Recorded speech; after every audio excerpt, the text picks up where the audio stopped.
இங்கே இந்த சின்ன பொண்ணு டச் பண்ற எல்லா இடமும் தங்கமா மாறுது. அந்த பொண்ணோட வீட்டுல இருக்கிற பொருளை தொட்டனால தங்கமா மாறிடுது.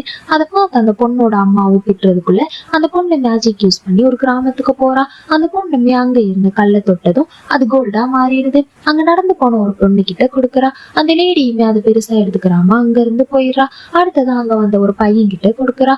அவனுமே அதை பார்த்துட்டு இது கோல்டா இருக்காது அப்படின்னு சொல்லிட்டு அங்க இருந்து போயிடுறான். அந்த சின்ன பொண்ணுமே ஏன் யாரும் இதை தங்கம் நம்ப மாட்டேங்கிறாங்க அப்படின்னு சொல்லி நினைக்கிறா.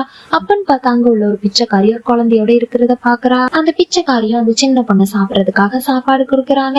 அதை சாப்பிட்ட அந்த சின்ன பொண்ணுமே எனக்கு இன்னும் பசிக்குதுன்னு சொல்ல அந்த பிச்சைக்காரியும் வேற வழி இல்லாம அவங்க கிட்ட இருந்த 2 ரூபாயை கொடுக்குறாங்க. அந்த சின்ன பொண்ணுமே ஏன் நீங்க இங்க உட்காந்துக்கிட்டு இருக்கீங்க அப்படின்னு சொல்லி கேக்குறா.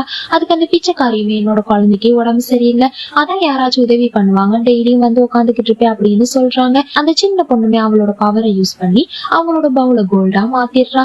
அந்த பிச்சைக்காரினால அது சுத்தமா நம்பவே முடியல. அந்த கோல்டு பவுல வித்துட்டு அந்த சின்ன பையனை குணமாக்கிடலாம் அப்படின்னு நினைச்சு அது ஒரு கோல்டு கடைக்கு கொண்டு போறாங்க. அங்க வேலை செய்யற பொண்ணும் அந்த பிச்சைக்காரியோட கிழிஞ்ச ட்ரெஸ் பார்த்துட்டு கடையை விட்டு போங்க அப்படின்னு சொல்லி திட்டுறாங்க.